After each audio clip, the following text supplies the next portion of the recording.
Welcome back, everybody, to another episode of Paranormal the New Normal. I'm your host, as always, Jeremy, here trying to, make the world seem a little more normal. Does it ever happen? God, no, and it's not going to happen in this month of all months. So let's get on with the show and enjoy the hell out of the weirdness, because it's that time of year. And I am being joined today by a very special guest for this weekend edition, Rachel Varitimos, evolutionary astrologer.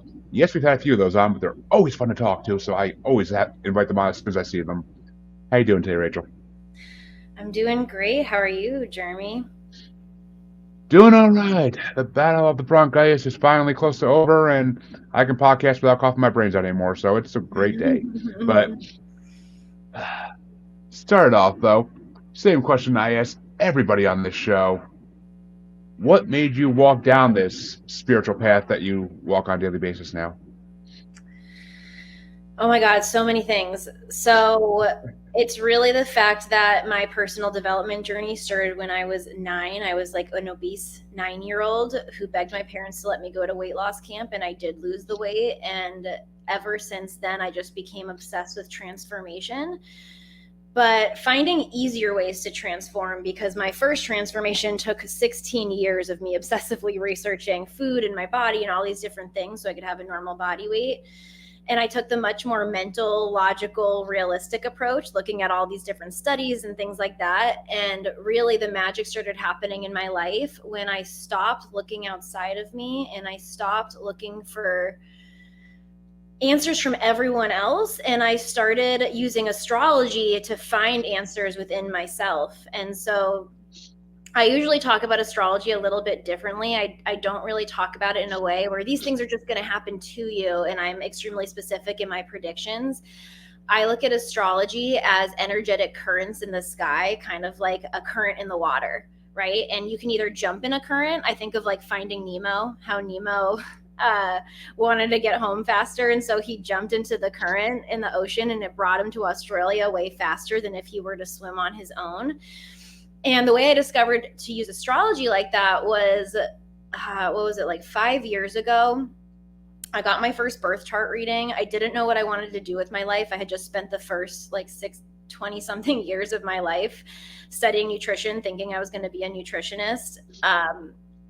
And at my first birth chart reading, I had been attending a lot of retreats that past year, women's retreats, because one of the biggest wounds I had been healing throughout my lifetime was abandonment wounds from women, because I didn't have a lot of friends when I was younger.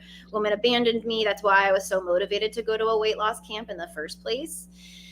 And when I went to all these women's retreats, I thought, wow, I want to host a retreat too, but I have no business hosting a retreat. So when I got my first birth chart reading, she told me about my past life and my South Node and my North Node, which I use heavily in my practice today. And it's why I call myself an evolutionary astrologer. So we can talk more about that.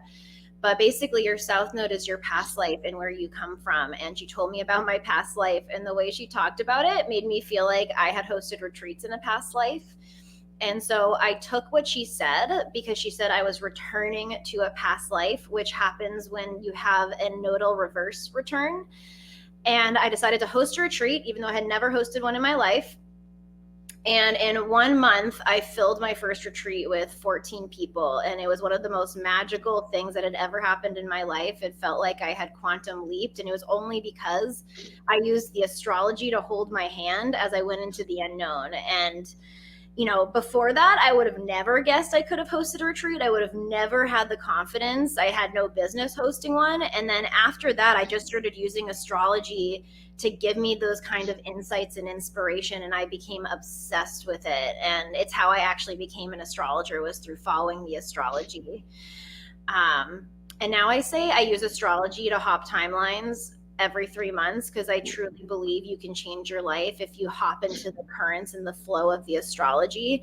And I've seen it in more than just my life. I see it in all of my clients' life. I just, one of my clients who I've been with for 6 months, we just wrote all of his wins out from the last 6 months. And he was like, holy crap, this is more transformation I've had in the last 6 months than I've had in the last 10 years. And so that's really how I got into astrology, is realizing how powerful it is and how magical it can make your life, and how it is the perfect tool to provide clarity and insight into you so that you can trust yourself more and do the things that you want to do, but maybe you're too afraid to say yes to. So much I want to turn here. Well, first things first, I 100% relate to your journey because I was a fat kid as well. I never went to any weight loss camps because I thought that was just a thing in heavyweights. I didn't think that was a real thing. But I never actually realized that was a real thing until I got way older. But Want to know what's funny? The weight loss camp I went to, they based heavyweights off of my camp that I went to. That movie. that sounds like a bad thing. But It was I did not learn healthy habits at that camp. That's why it took me 20 years of continued research after that camp. was Ben Stiller the camp the head of the camp? No, unfortunately not. Yeah, I mean, I know that battle. It took me. I mean, I didn't fight it for a long time. For a long time, I kind of just accepted this is who I was, and it's not going to change. And then eventually, actually, like 2 years ago, surgery finally changed that. It took 34 years, but surgery finally changed that. But I went about it the well, somewhat easy way out. I wouldn't say it's 100% easy, but it's the somewhat easy way out. But I'm I am now about 130 pounds lower than I was, and I am at a weight I haven't been since I was like in the end of middle school, beginning of high school. So I it's been a long journey, and I finally got there. So now I just look like a now I look like Hagrid, but it works. No, you I'll look take it. great right now. That's like, congratulations. Yeah, it took. I fought it for a long time. I had doctors recommend the surgery to me since I was a teenager, and I just kept fighting it, saying no. I'm like, this is who I am. I don't want to change it. And but and I got married. Then I got married and had kids, and I'm like, I need to change for health reasons. So I'm like, health reasons are now prevalent, and I need to make sure I'm here for my kids. I don't want to have a heart attack in a couple of years and leave my wife and kids struggling. So, no, I need to take control of this finally.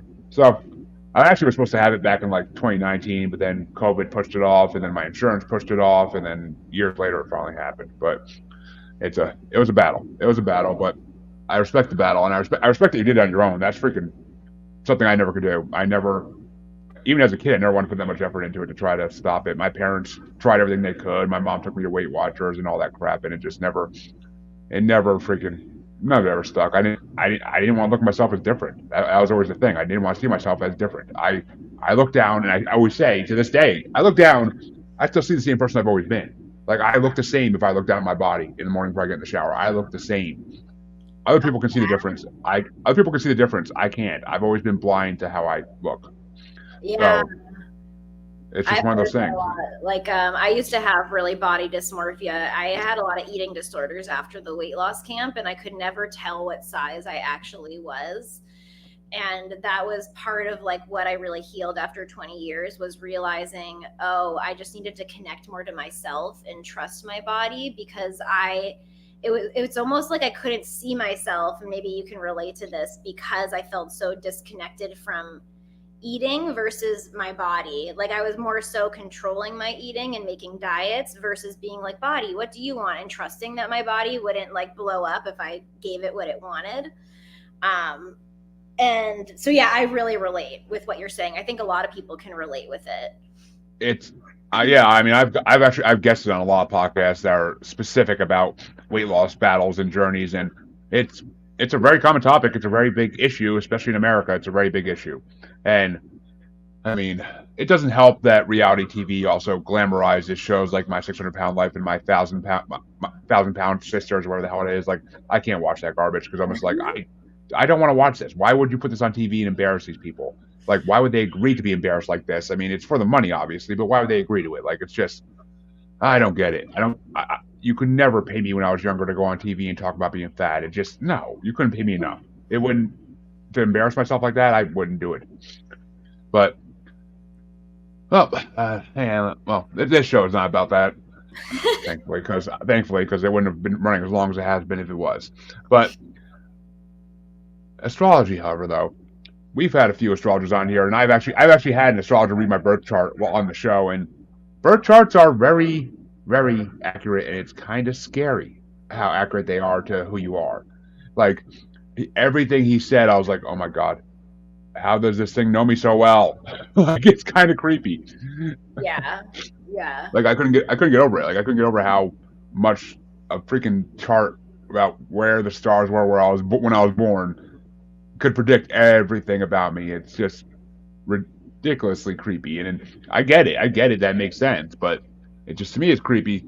But let's go into what in your definition. What is evolutionary astrology? Because I've heard it before, but my listeners may have heard it before. But everybody's definitions of what they do is always a little bit different, and that's the great thing. Everybody puts their own spin on things. Yeah, so I call myself an evolutionary astrologer because I work with the North Node and the South Node, and not a lot of astrologers talk about the North Node and the South Node. But when I give people birth chart readings, I tend to focus on those parts of the birth chart because I'm all about using astrology to help people evolve and help people bring their gifts from their past lives into this life. And that's what evolutionary astrology is it talks about your past life, or if you don't believe in past lives, you can look at it as early childhood.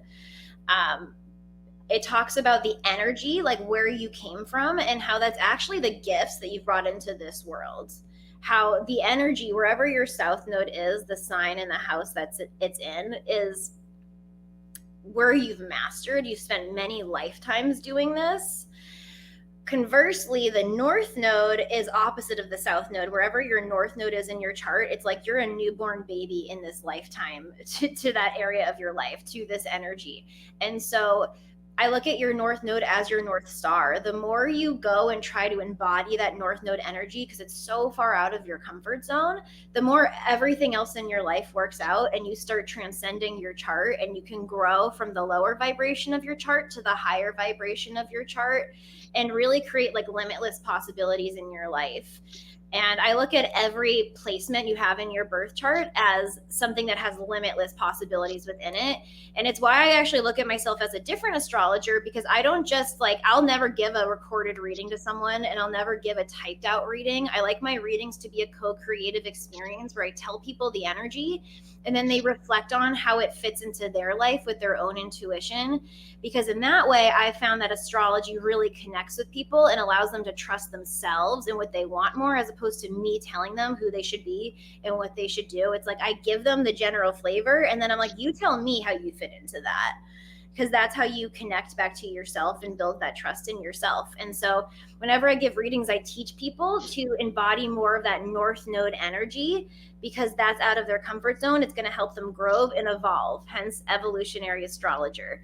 And then with the South Node energy, I teach them where they're wounded, where they overdid their gifts, because you can always have too much of something, right? Like people can have too much of their gifts, where they leaned on their comfort zone, their gifts too much, and it ended up wounding them. So we release the wounding together through going over their chart.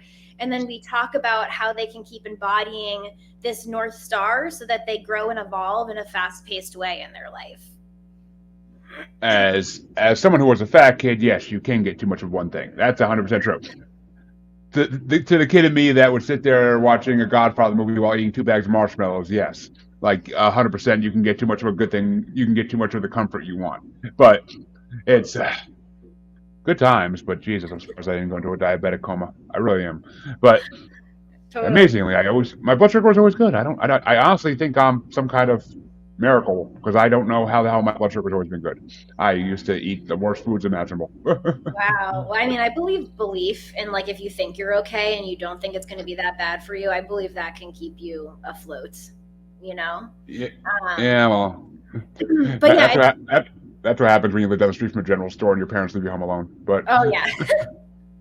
But yeah, it's too much of a good thing. Like if I even used my nodes as an example, my South Node is in Gemini, And so one of my gifts is my ability to learn. Gemini's about learning, and I can learn and retain information really quickly. It's how I became an astrologer so quickly. But the thing is when I was learning too much, it disconnected me from myself and made me trust all of this information outside of me. And so that's what I mean by you can do too much of a gift or too much of an energy. Like, it's good to learn, and I'm a really good learner, but there's a point when you overlearn and you don't trust yourself anymore. And so my North Star, for example, is learning to trust myself more. And the more I trust myself, I'll also bring in my gifts of learning without giving my power away to the learning. That's what helps my life work out. And so every single person listening to this has that in their chart. It tells them your gifts. I'm curious what your South Node would be. I don't know if you know what it is. I mean, off the top of my head, I have no freaking idea. I was born on May 26, 1988. I mean, if that could tell you, I don't know off the top of my head. Be my guest. I mean, I have no problem. I'm doing a lot. In a couple weeks, I'm going to be having a live psychic reading done on the show. Oh, really? A guest I had this previous week on the show, she reached out and we really clicked over our love of 90s Nickelodeon. So she's like, I would love to come on your show and do a live psychic reading if that's okay with you. And I'm like, I have had many live things done on this show. I have no problem with my listeners knowing more about me. I have nothing to hide. That's perfect. That's fun. So what's your birthday? Or unless you want to type it in the chat for it to be private, your birthday and your birthday. May 26, 1988. It's ain't nothing nobody can do with that. So what time were you born? Around 8 in the morning. I'm not exactly sure on the exact time. I always have a problem with that. I want to say 8:47, I think. 8:47? That number, I feel like my mom's told me that number so many times in my life and it sticks out in my head, but I can't be sure. Where were you born? Kingston, New York.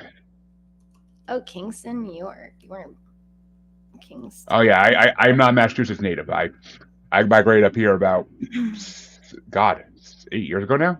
9 years ago. Just yeah, it's been a while. Feels like yesterday.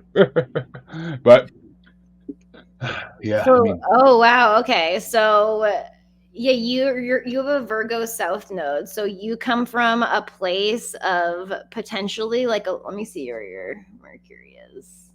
You likely were a deep learner and maybe perfectionistic about learning, like always wanting to get more into the details and get better details. You have Virgo on the South Node. So when people have Virgo South Nodes, I find that they really need to be of service. They want to help people. They want to be of service. And they're always trying to find new ways that they can improve what people can do, what they can do. And they're constantly looking for that.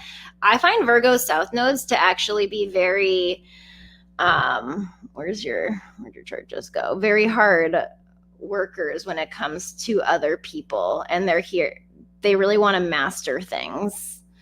And are really good with speaking. You actually have really good speaking capabilities with this Virgo. I mean, there's a reason I'm a multi-podcaster, and there's a reason that I am in sales in my 9-to-5 job, because I'm good at talking.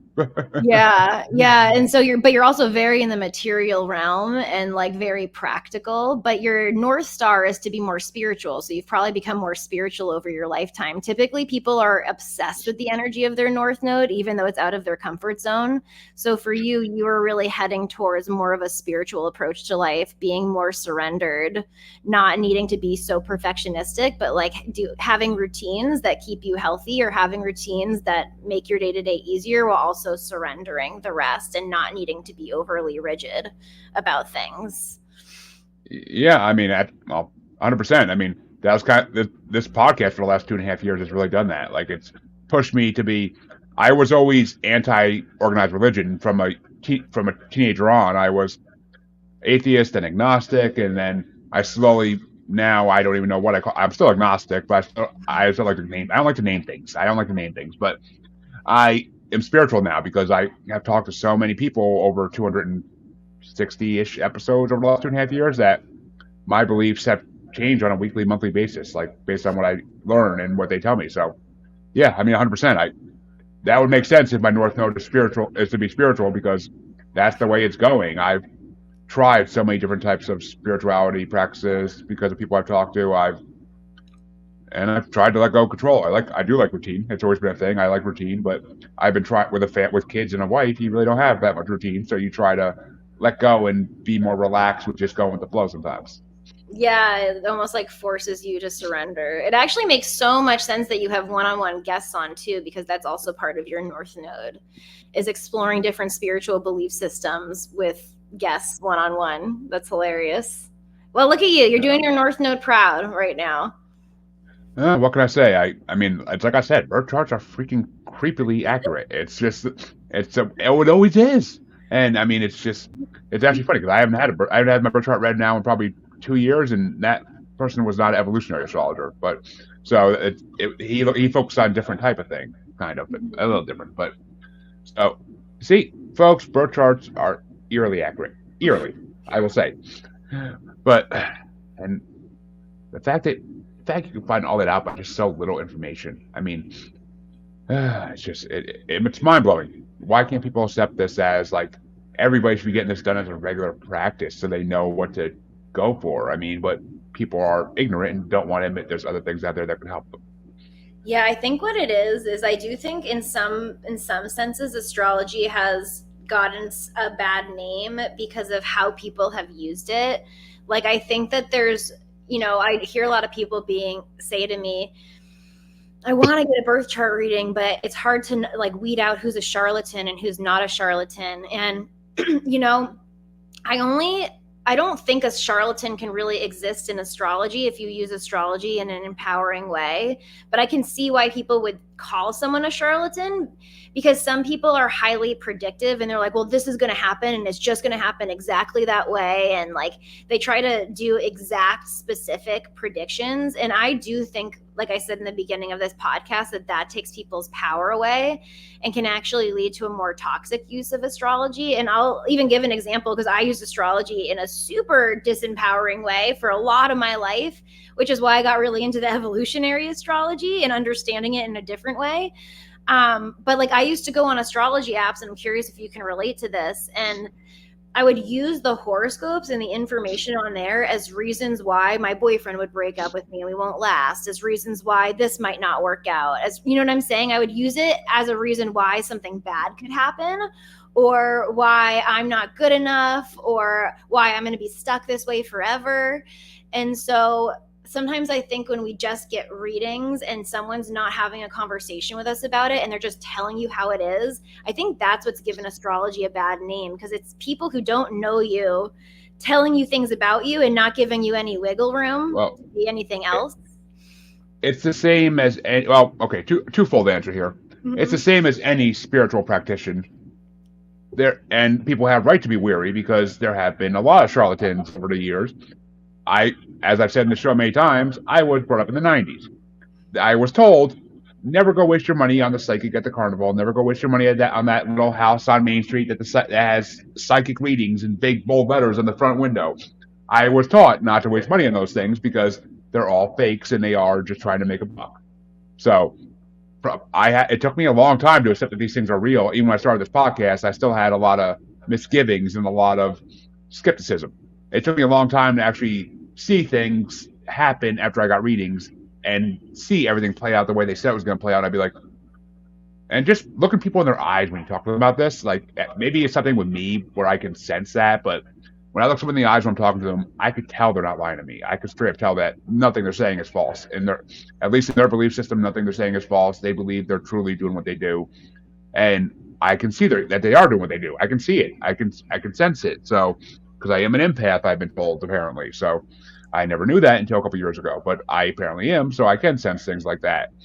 So there's good reason for people to be concerned about charlatans because they're out there. They are. They're going to be in every profession, in every managers, freaking restaurant owners. There's charlatans everywhere. It's just the way life goes. You have to be weary no matter what you're doing.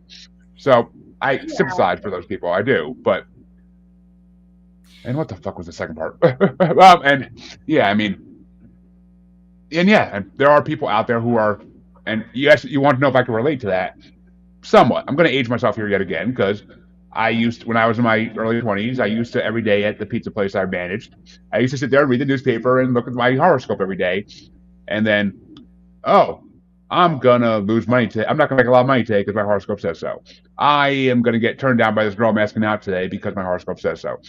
That's the reason I'm single because my horoscope said so. Yeah, I was a fat adolescent. No, not an adolescent. I was a fat young 20 something at that point. So I looked for reasons beyond myself why things didn't work out in romantic endeavors and everything else. Like it's just the way it went. But and anybody who's been overweight and has had self esteem issues can relate to that. I'm pretty sure. But Mm-hmm. we look for other reasons besides ourselves why things don't work out. But Yeah. you have to, it takes a lot of self acceptance and a lot of looking in the mirror to really be like I need to change this, I need to change that, and I need to make this happen. It takes a lot of that. You need to you need to work on your personality, you need to work on your self esteem, your confidence, because if you don't have that, you're not going to be in a healthy relationship ever, because there are literally predators out there who will seek that and use that to their advantage when they try to date you. So Totally. I'm really big on reminding people they create their own reality and that these are just energetic potentials and possibilities. And that's why I always like to tell people there's a low vibration of an aspect in your chart and there's a high vibration. And you don't have to be in this lower vibration. I think that's what I used to do when I would choose like this means I'm not going to last with my boyfriend. It's because I took the energy and I made it mean something bad, but we're meaning making machines, and you could literally, the way I found astrology fast tracks your healing is if you make the most positive optimistic meaning out of everything that you get, and you choose to believe that life's going to work out even better because of the astrology. I mean, personally, we are our own worst enemies. That is 100% the truest thing ever said. We are our own worst enemies in this world, and we people like say, "Oh, I'm a victim." No, you may have been a victim, but you made yourself that way. You made yourself be the victim because you can't be a victim. And this is not true. This is not true for everything. I mean, trust me. You could be a victim, not of your own making, but in certain circumstances. But 90% of the time, you're a victim because you let yourself be a victim because you made yourself be a victim because you not purposefully, just because that's the way your mind worked. Because you were not looking for someone who was good for you in any way. You're looking for someone who's bad for you, and you're looking for someone who is going to be harmful to you because that's the only person that you think would accept you. Mm-hmm. Am I wrong in that? Yeah, I think people just don't even know that they can think another way. That's what the case was for me, and so no shame in using it in that way. And it's why I like to use myself as an example, because I thought I chose the negative side for most of my life. And it's why I love evolutionary astrology, because it really talks about how you're not stuck. And I think like negative mindset comes with a fixed mindset, thinking that you can't shift it, that you have no power over it. And what I love empowering people with is that you literally can change anything with your mind. You literally are that powerful. And even if you haven't done it your whole life, like I remember there was a time in my 20s when I was still struggling with disordered eating and stuff after my weight loss camp, where I thought to myself, wow, I've been on this personal development journey for 16 years and I don't even feel close to loving myself. And I thought it was impossible to love myself. And what helped, but now today I can say, damn, I really do love myself. And it's only because I chose to make positive meaning out of the astrology. And it's just a moment, it's a choice you can make any moment in time. You could choose to start thinking differently about your life if you give yourself enough gusto right now. And so to me, at this point, I have too much evidence that you can change, I can change, other people can change. I always say if I can change. I was the person who didn't talk to anyone when I was a kid. I was severely depressed, had no friends, was very obese, and now I have the complete opposite life. And it's not because I'm special or lucky, it's a choice. And that's why I think astrology can be so powerful, because it gives you choices. It's like, do you want to choose to think about it this way, because this energy could make you think about it that way, or you could choose to use this energy, like I said, the Finding Nemo thing, hop in like the higher vibration and see where that takes you. And the more you choose that, you'll start to bring more evidence into your life that you do have more power to create your reality than you realize. See, I was the exact opposite of you. I loved myself too much, and that became a downfall. Because when you love yourself too much, you think that nobody can hurt you because you love yourself. But that's not true. Like it's still not true. I mean, there has to be a healthy balance. And either way, if you go too far in either direction, you're gonna be setting yourself up for downfall. But that was so it's funny because we went in the opposite direction completely. Like I as a defense mechanism, even I taught myself to love myself too much, and I thought I was the greatest thing. I thought I was God's gift on earth, and my mother would, for years as a teenager, would try to tell me, "You're not. You need to get this out of your head and stop thinking that you're the greatest thing to ever come on this earth." I mean, because she was doing the right thing. She was trying to knock my ego down a little bit, which it needed to be knocked down. I could admit that later in life. I could admit that.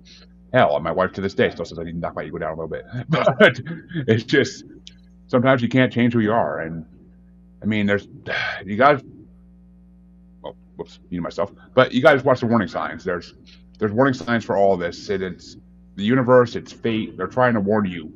You're going down a path you don't want to go down. Kind of turn around, go down the side path. Go down the side path and go in the middle of it all, and Yeah. see how it works out for you. But Yeah, well, I also think I do think that there is a balance. To me, the way I define self-love is loving myself even when I mess up, loving myself even if other people try to knock me down. Because what's the point of being knocked down? Like, what's the point in feeling bad about yourself? I actually don't think I think it's not good to be arrogant and walk around like you know everything and you're better than anyone. But I do think it's good to affirm yourself and feel good about yourself, and not to think that you're better than other people, but just, I actually believe we're all one.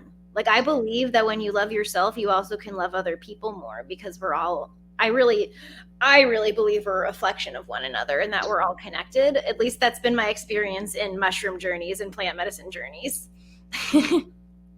I mean, yeah, we've had a lot of episodes about that. Those are good. Those are good topics. But I mean, yeah, it's true though. You can't love other people and give love to other people until you love yourself, and that's 100% true statement. Because I personally hated people for a good decade and a half of my life. I hated people as a general thing. I didn't show it always because you work for tips, you gotta kind of fake yourself. But it's just, but that's what it is. I mean, until I learned to love myself, really, I couldn't give love to people the way I should have. And now I try to give everybody love if I can. I mean, there are certain assholes in this world that I'll never give love to, and they know who they are. But they, if I had my way, they'd be not on this earth anymore. But that's not the way I can do things. So you gotta kind of fake it a little bit still with them. But they ain't getting love. That's for damn sure. They'll just get mutualness. They'll get mutualness. But yeah. So to get a little back on topic here, because everybody listening to this would be like, "This is a paranormal show. What the fuck?" But how can someone use astrology to navigate everything we've just been talking about for the last 20 minutes? Like, how can people use astrology to help them guide them through this? I mean, yes, follow the stars like an old Norse sailor, but how can they use astrology for it? Yeah, well, oh my God. This is like why I love astrology. There's so many ways. For like, I'm like, which way do I start with? You could start with your chart, honestly. You can just even start learning about the different placements in your chart. Go on YouTube University. I also teach different placements in people's chart. I have a membership that you can join. It's $10 a week. And literally, I give people guidance on how to follow the astrology every single day. And then I also have a library where you can learn about yourself. But if you want to learn on your own, you can go to YouTube. I call her YouTube University. And you literally can pull up your chart on a site and have all of the planets listed out, and start by exploring what different planets and different signs in your chart mean. You know, everyone's knows about their sun sign. Your sun sign is the month you were born. That's how, like, you're a Gemini, you know, I'm a Taurus. People know their sun sign. When people say this is who I am, they're talking about their sun sign. But here's the thing, your sun sign is infinite. It is an archetype. I actually look at all 12 zodiac signs as 12 archetypes, and you have all 12 archetypes in your birth chart, even if you don't have planets in one of the zodiac signs. So it's actually good to learn about all of the zodiac signs, because all of that energy is within every single person. But I think it's really helpful to go on YouTube and look up your Mercury sign, for example, and watch a bunch of different videos on what it means to have your Mercury in whatever sign. So for Jeremy, your Mercury is in Gemini. It can be really Yep. helpful to go on YouTube and be like, what does it mean if Mercury is in Gemini for me? And you can start learning about that. And then you can just gain more awareness over self. I think that's a really great way to start, is to go into your birth chart and gain self-awareness. You can also just book a birth chart reading with me or another astrologer, and that will give you awareness too. But number two, how I like to use it on a daily basis to guide my life, and it's what I do in my membership that I was talking about, is I like to look at the general energy for the day. So today, for example, we were waking up to a healing aspect. We had Jupiter in Gemini retrograde, sextile Chiron in Aries. I shared this aspect with my membership because I was telling them this is an opportunity for you to heal a wound around self. What this aspect is showing us today, and what we woke up to this aspect. It happened at 3 a.m. overnight. But what it was teaching us is that it's showing us that what caused a wound within ourselves is us focusing on all of these negative stories, these negative mindsets. Jupiter in Gemini right now is helping us grow and expand in our mindset. It's putting a lot of new content out there. It's helping us create new opportunities through us expanding the way we think. It's helping us co-create our reality through thinking more positively and optimistically and opening up our mind. And so because that's what Jupiter and Gemini is doing right now, and it was having a sextile, which is basically saying it's giving you an opportunity to Chiron and Aries to heal a wound around self.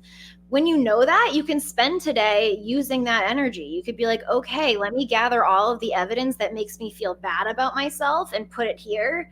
Now, let me gain any evidence that I have that doesn't make me feel bad about myself, but actually proves the opposite is true about myself, and put it here, and even start small. And the way I would use it is knowing that energy is today, I would do that practice. You know what I'm saying? Like, to me, it just tells me where to focus my energy.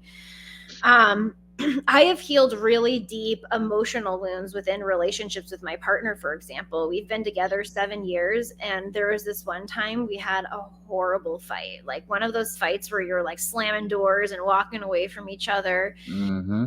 And I ended up going to my computer because I wanted to see what the astrology was and if I had an opportunity to finally heal this fight. This was a fight we had had many times over the course of our relationship that had never resolved. And I saw that there was an aspect in the sky, Pluto, which is this planet of death and rebirth, and it's like itches your psychological deepest traumas, was making an aspect to the moon, which is our emotions and how we feel at home and what makes us feel safe and secure. And so when I saw that, as an astrologer, I thought, well, this is a really great opportunity to heal. We're probably in this fight right now because something wants to be healed. And I can stay out and we can just forget about the fight and probably have it again in a couple months.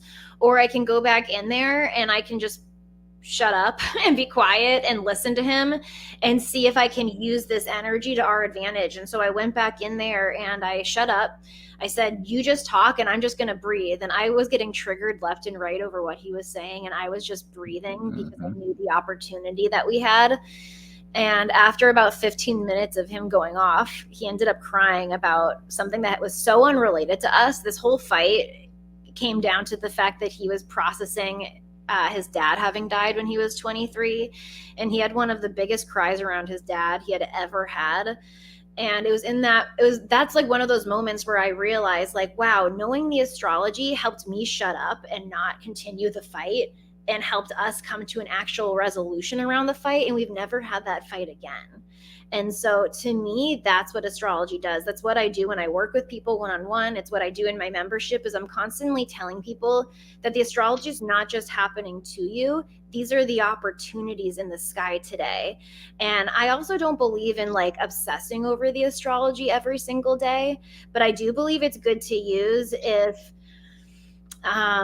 I don't know, let's say you're feeling a certain way one day. Let's say you're feeling like really controlling. You're wanting to control your life. You're feeling really anxious. All of these things are happening and you just want it to get better. And so you're doing this and this and that. That's kind of the energy that's in the sky right now. Pluto's turning direct and there's a lot of like control, like power struggles and control in the air. And So the way, like, if you're feeling that way, then you could check in with an astrologer, or you could check in with your astrologer, or you're in my membership, and you can see what's happening. And if you are feeling really in control and like obsessive over your life, to me, astrology gives you permission to be like, oh, this isn't just a me thing. This is an energetic current in the sky, and it's got an opportunity for me. So I'm going to sit in this and not resist it, but like find the lesson in it or allow myself to feel it. And so I love using astrology to help people surrender to the flow of life also. And I mean, you're right. You can't overuse any type of thing like astrology, whether it be astrology. I mean, same with psychics and mediums. You can't go to a psychic every day of the week to try to figure out the answer for that day. If you use anything too much, it's gonna work against you. You have to use it when you feel you need to, or when you feel like it's an opportune moment to go look at it. If you look at because like I said before, I used to read my horoscope every day. It wasn't exactly the healthiest mental thing to do, because you're going to start applying things to it that don't even apply to it. You're going to start looking for it to make sense rather than actually letting it make sense in its own natural, progressive way. Because you know what? Your horoscope some days might not even apply to you that day. It may just be because you got to remember, people are just writing those. They're not really like, they may be actual astrologers writing them, or actual mediums or psychics writing them, but they're not going to apply to you every single day. They may apply to this quarter of people that are in that horoscope. It may, and the other 75%, it didn't apply to them that day, because we don't need this. Fate in the universe do guide us, but they don't need to usually persuade us to do things every day of the week. Usually we're pretty good in our own, I like to think. Totally. I mean, personally. Yeah, no, totally. And here's the thing too, is all of those horoscopes people read online, these are general horoscopes. And Yeah. these horoscopes might not even be impacting your chart. That's why, like, not all Geminis act the same, because we all have completely different charts. Oh, There are limitless combinations. I hate those fucking memes on Facebook that you see all the time where it's like, oh, best in bed, most toxic sign. And it's like, people are making these. These are not anywhere near scientific, but yet people post them like, oh, 100%. Yeah. No, it's 100%. It's 100% to you because you believe that. And I'm sorry, no, any guy that says that, oh yeah, I'm a Gemini, and we repost the fucking best in bed one, yeah, no. You're just you're just hungry, dude. You're just a hungry, desperate motherfucker. Like, I don't care what anyone says. Oh my God. I mean, I hate social media. Dilutes and ruins so many aspects of the spiritual world that it freaking pisses me off. Like, social media is toxic enough, and then to throw spirituality in there and try to use it as like your argument is, unless you're actually someone who is in the spiritual realm and actually can connect these things, and you're using it as legit topic starters or arguments, then don't take what people say on Facebook as anything of value. That's my opinion. That's my advice to everybody in the fucking world. Take Facebook with a grain of salt every damn day of your life. Totally. It drives me nuts, because like when you said that, like, it's just so it is. I mean, a lot of horoscopes are like fortune cookies. They're mass produced, and guess what? They hold no real significance or value to you. They are just little trinkets you get at the end of your meal because you just overpaid for food. So, but yeah, I mean, sorry. Sometimes my anger at this world comes out a little bit when I do these shows. I agree with you so much. Like, it even upsets me when I see people saying, well, now Pluto is exiting this sign, and it means all of these signs are now going to get a break for the next 14 years. I'm like, that's not true. Why are you telling people that? And all these people who have those signs are like, yay, we're finally getting a break. The last 20 years has been so hard. And it's like, that's not even accurate, you know? Well, yeah, I mean, if someone straight up ever said it to me in real life, I'd be like, well, guess what, Buttercup? It ain't going to happen. But it's just not the way life works. It's not the way life works. So you're not going to get a break for any amount of years. If you get a break for a day, you're fucking lucky. I mean, yeah. Life is not supposed to be easy. Anyone who tells you it is either loaded and can make things happen, or they're just delusional, because life is not supposed to be easy. It's not our purpose on this earth. And you said before, past lives. Guess what? We all have had past lives, and if you actually go to a past life regressionist, you'll find out that a lot of your past lives didn't have it easy. Hell, they probably had it a lot worse than you do, because times were different back then, and your past lives were probably suffering a lot more. But or we're poor, or we're slaves or servants, or who knows. I mean, your past life could be anything. You could be killed in battle when you're freaking 12 in a past life. I mean, our past lives, it's a good thing to get past life regressions done, I think, because it actually teaches you that your life's not that bad. It, Yeah, and I think it's actually good to.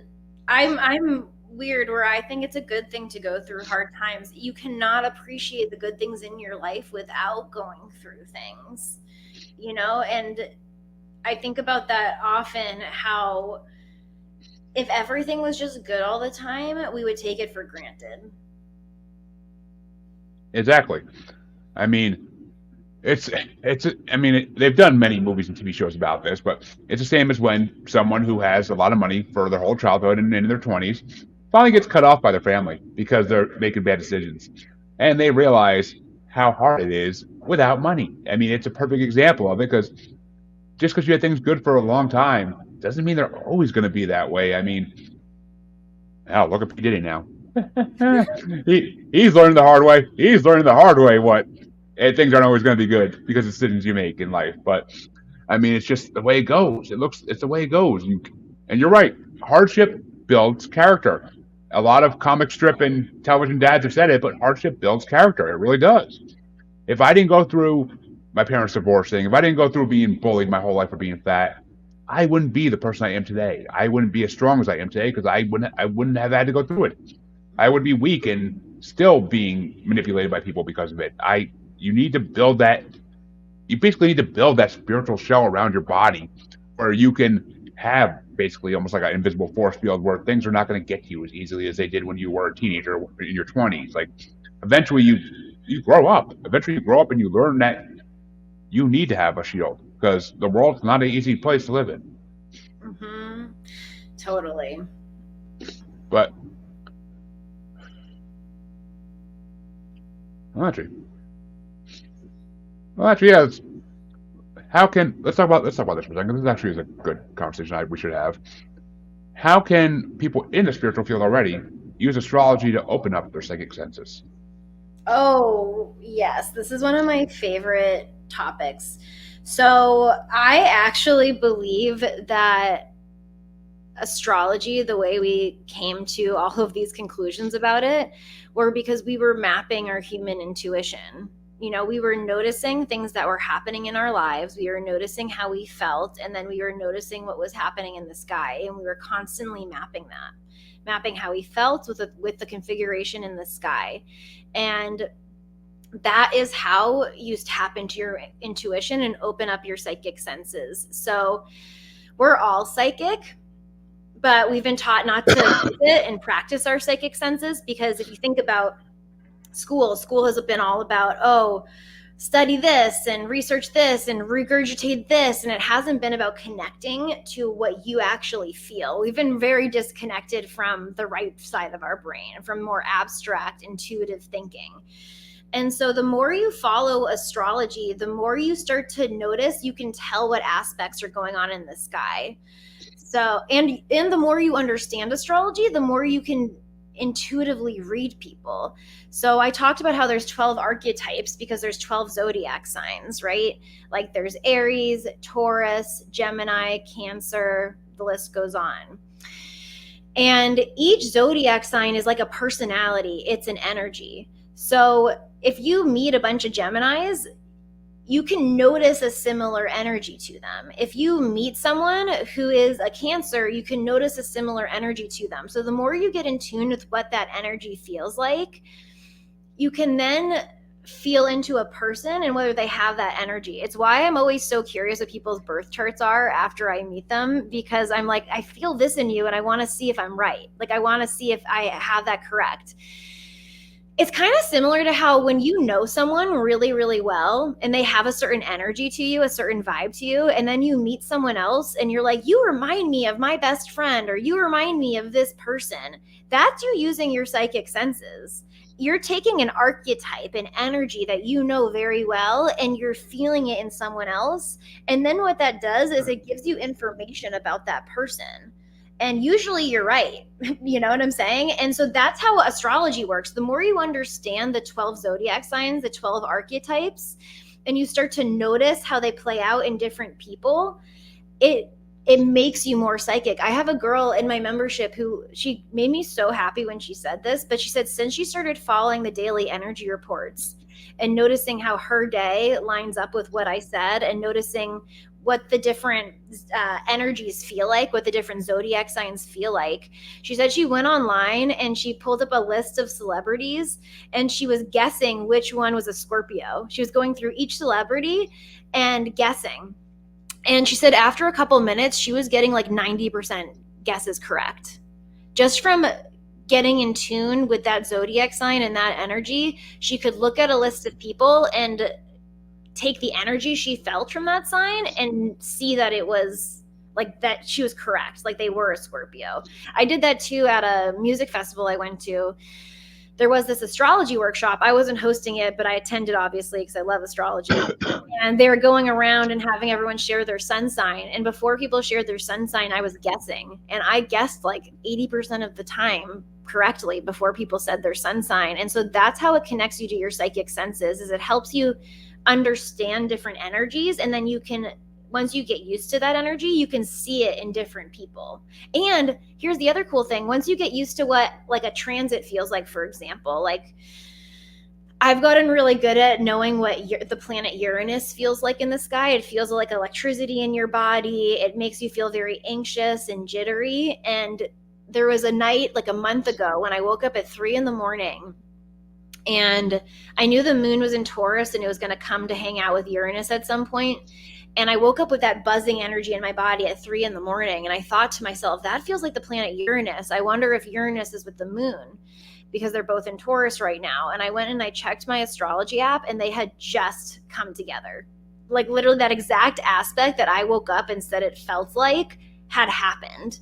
And so that's how it opens up your psychic senses. When you follow it and you start to connect the dots between what things feel like and what's going on in the sky, you become more psychic. I hope that made sense. It does. That makes 100% sense. If people see me smiling, it's because whenever people try to change Uranus to Uranus, it always makes me laugh. Because it's like, come on, there's a joke there. Let's just fucking run with it. It's been a joke for thousands of years. Let's just run with it. I don't know what the hell the ancient Greeks were thinking when they named it Uranus, but whatever. But, which actually, okay, here's something I keep forgetting to bring this up with any astrologist on my show, and astrologer on my show, and I want to bring it up because I had this recollection. It may be a what the hell are they called? It may be a Mandela effect thing even, but I could swear I remember that when Bush Jr. was in office, when I was in my late teens, 20s, they changed the dates that relate to zodiac signs, and everybody's zodiac sign changed for the most part. Did that not happen, or like how did astrologers feel about that, or did we just forget about it as society and just go back to the way it was? They might have it shifted the way it happened in the sky, but here's the thing: people's zodiac sign, like even if the sky shifts and it's shifting where the zodiac signs are, if you were born before that shift, it doesn't mean that you're a different zodiac sign. It doesn't change all the zodiac signs that came before it, because the planets were in that sign. And what I think about with the shifting signs is that it's all correct. So I'm a weird astrologer where I believe in all astrology. I believe in Vedic astrology. I believe in Western astrology. I believe in Hellenistic. I believe in all the different astrologies, but they all talk about different things. You know, they all share astrology in a slightly different way. Like Vedic astrology has completely different dates for when the zodiac signs are than Western. But what I've come to find is that they're all correct because they all provide the same story told in a different way. I was going to say, it's just like taking the same history class with 10 different professors. You're going to learn the same history, but it's going to be different points of views, and it's not wrong. None of it is 100% wrong. History. We all know false history exists because the winners decide the history, but still, I mean, it's the same basic message, because it's just because someone has a different point of view doesn't mean they're wrong. It's just there's basic there's basic information that's always going to be there, no matter what the topic is, whether it be astrology, science, or history. There's always going to be basic information that is correct. And I've had astrologers on here who are like, "Oh, I don't like evolutionary astrologers because they do this," and I literally had someone say that, and I was like, and I got in their face for a second. I'm like, why? I'm like, why are you going to hate someone just because they do it differently than you? That seems very immature. That seems very childish of you because they're doing the same thing you're doing, just they do it a different method.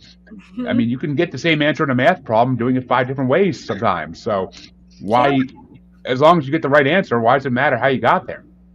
Which this is is what I which meant is by something math. limitless. That's Yeah. something that pisses me off in school these days because no, you have to do it this way. I'm like, no, I'm teaching my son this way because it's the way I learned, and I'm like, it pisses me off. But I'm not going on that rant. I know. I love that rant. I love what you were saying because that's what I was also talking about earlier with toxic astrology, that it never is here to put you in a box. Like, there's limitless possibilities. Just like there's one story told about something told thousands of different ways. We all live in different realities and different things will resonate with us, but even with astrology, even though they're looking at like potentially different dates for zodiac signs, they're still creating the same combination of angles in the sky. Like the core of the story is still the same. So yes, I agree with you all the way. I mean, I agree. It's the way it should. It's the way it is in this world, and it's why we have not had extraterrestrials really come down and embrace us yet because they see how we disagree on the stupidest methodologies, and they're like, screw these idiots. We're not going to freaking go down there. We're just going to get slaughtered. No, they're going to try to kill us. No, because they're not going to see things in our way, and they're going to think that only their way is right. Like Yeah. and actually, okay. Another question I always wanted to ask an astrologer, and since you brought up Pluto, it made me think of it. How do astrologers feel about Pluto not being a planet anymore? I honestly didn't care because I'm like, it still creates certain energies in the sky, and we don't always use planets, anyways, in astrology. Like, I use a lot of asteroids in astrology, and even asteroids create different combinations and energies in the sky. Us human beings love to put labels on things, and it kind of goes Mm-hmm. with what we were just talking about, where it's a planet, it's not a planet. It's like it doesn't really matter because we notice that it causes this energy here on Earth, and so we'll just focus on the energy, I would say. um and the label, I think, doesn't matter as much whether it was a planet or not you know I mean, yeah, I agree. I mean, it doesn't really matter what we call it. It's going to be what it's been for the last millennia since it's been created. I mean, it's still there. It's still sitting there in space. It's not going to change. I mean, it's not like Pluto's going to get all upset. I'm not a planet anymore. I'm just going to go destroy myself. Like, no, it's a freaking inanimate object. It's not going to change. I mean, unless some asteroid or meteor really freaking destroys it. I mean, on which could happen, I guess. But yeah, unless that happens, it's not going anywhere. It's still there. You It want to know doesn't. It doesn't have feelings. It doesn't care what we think about it. Want to know what's I so funny think. about everything you're saying? So, Pluto is about death and rebirth, and Pluto is about giving you empowerment through taking things away. So, Pluto shows you your true power by taking your whole life away, potentially. And usually people will be like, this sucks. My whole life got taken away. This is horrible. But the reason Pluto does that is so that you can find that your true power is within you. And it doesn't matter if things get taken away. You can always rebirth and regenerate it and take your power back from a situation. And when you were just talking about how Pluto's name got taken away, and you're like, Pluto doesn't care. Pluto's still got like doing its thing up in the sky. It made me think of exactly what Pluto does. Like, Pluto got its name taken away, it's got its planet designation taken away, and it's still powerfully working the same in the sky. So yeah. I mean, yeah, it's exactly.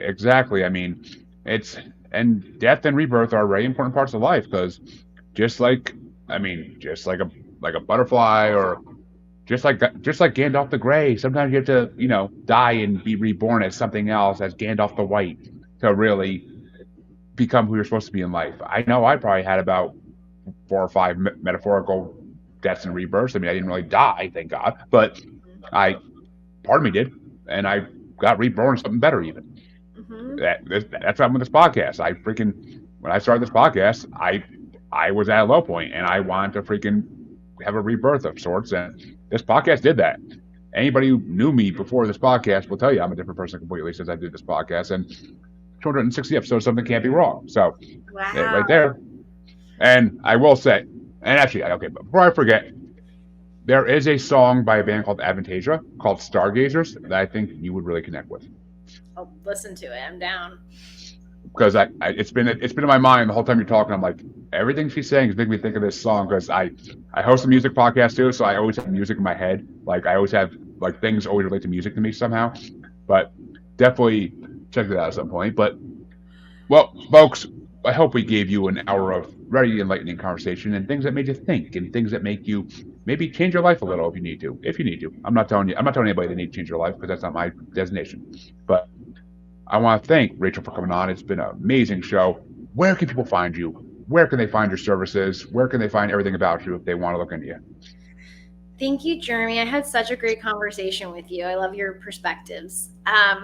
People can find me on my podcast. I talk about astrology. If you want to keep up to date with the astrology, you can follow my podcast. It's the Astrology Magic Podcast.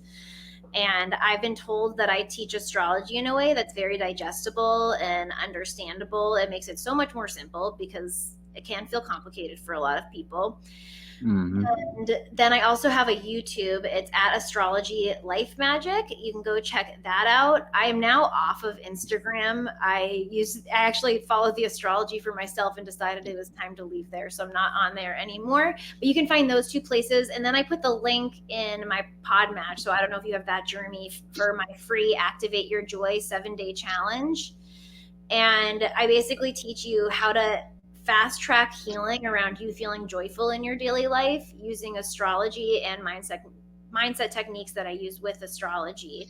And that's a free resource. You'll get on my email list and I can send it over to you, Jeremy, if you don't have it. I see it on your pod match. So I will gladly put that link in. Of course, your YouTube link and your podcast link as well in the description when this comes out to podcast form.